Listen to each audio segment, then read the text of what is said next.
TJ Dillashaw makes a comeback to the octagon this Saturday as he fights second-ranked UFC bantamweight Cory Sandhagen in the main event at UFC Vegas 32. And you can watch it go down live and free on ESPN+. Don't wait, click on the link in the description and sign up for ESPN Plus today.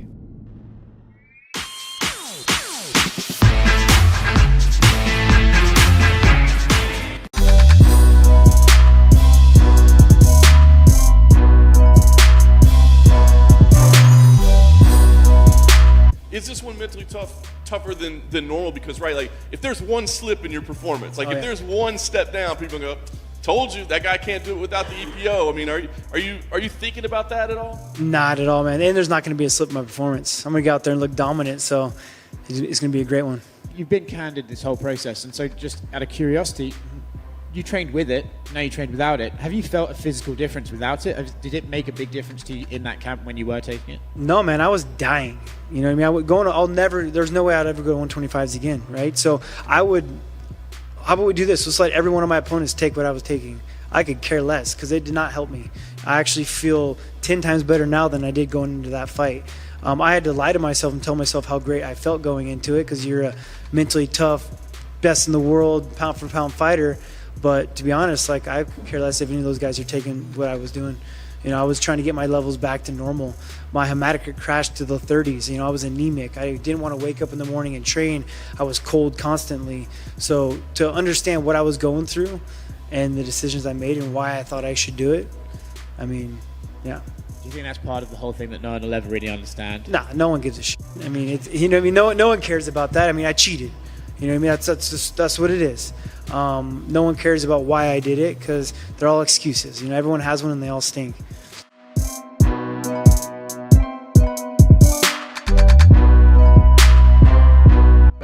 Sean O'Malley. The UFC's doing a good job of pumping that guy's name up, you know. He'd be easy work. Man, it's always tough to say how your career is going to pan out, right?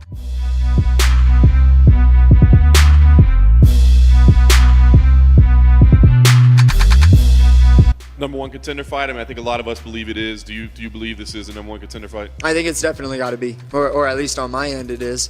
That's next step. I think the timing is pretty good too. Those guys can have their fight in October, or whenever that's scheduled, and then hopefully they don't want to milk this thing too bad because I'm going to come for that belt and I'm going to take it from whoever wins that fight, and that's how I see, you know, my next year going.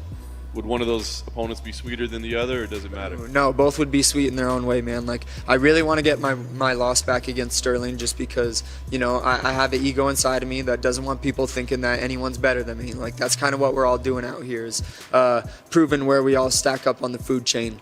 And it would really make me happy to have everyone know that I'm higher on the food chain than both Sterling and Jan. So proving that against Sterling would be sweet. Beating Jan, because I know people think very, very highly of Jan, and I think highly of his skills also too.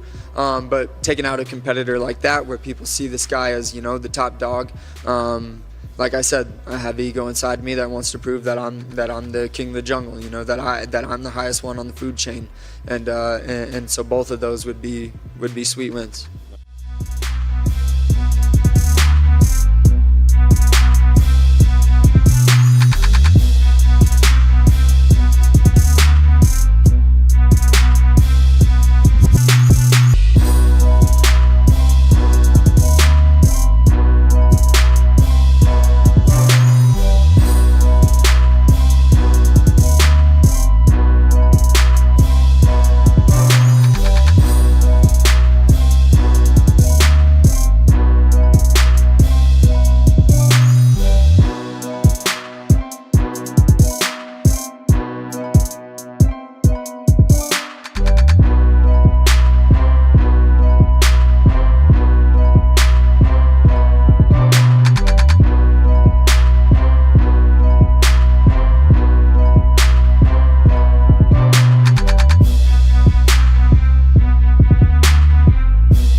Hello guys, soon I will start my next training camp, next preparation for the next title defense against Teixeira. So I will make a new video blog for this fight, so check my YouTube, stay tuned, and watch everything what I'm gonna make for you. All best for you guys.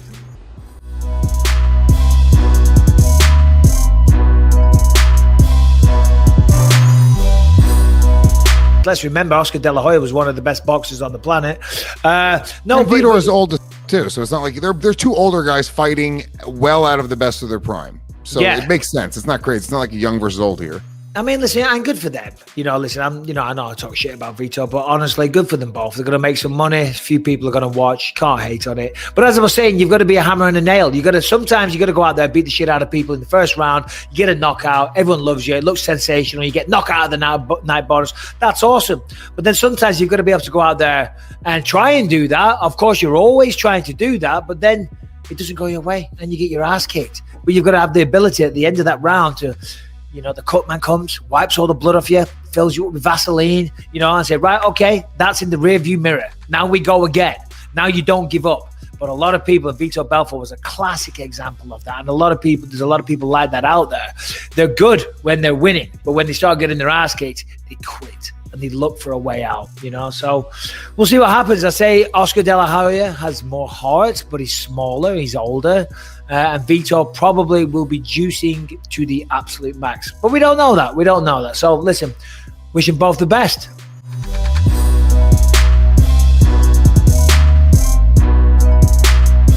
Right now, I'm out of retirement, looking for the correct fight. More or less just, I just want to get active again. And, finding the first fight is very important. I wanted to fight Logan Paul, but it seems to be that, Anderson Silva and himself and Logan might fight each other. So at this point, I might get with Shannon Briggs and Rampage, get on their card. So it's a lot happening. There's a lot in this whole arena of competing. That's pretty exciting, because once you're done with the UFC, you know what I'm saying? It's kind of like, okay, what do I still do? And I still feel pretty good to compete.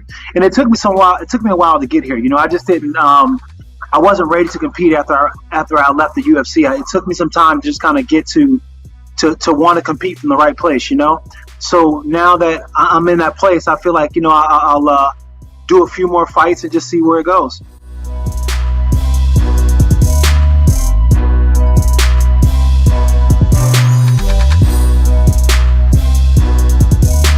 Thoughts on Conor versus Dustin? Man, it's a hard one, because a lot of people say, Dustin was just going to run through him.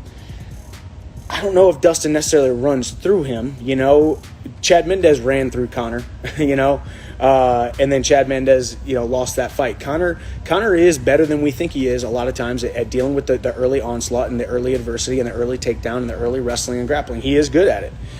This one, obviously, he broke his freaking leg. It didn't look good. Poirier was pouring it on him.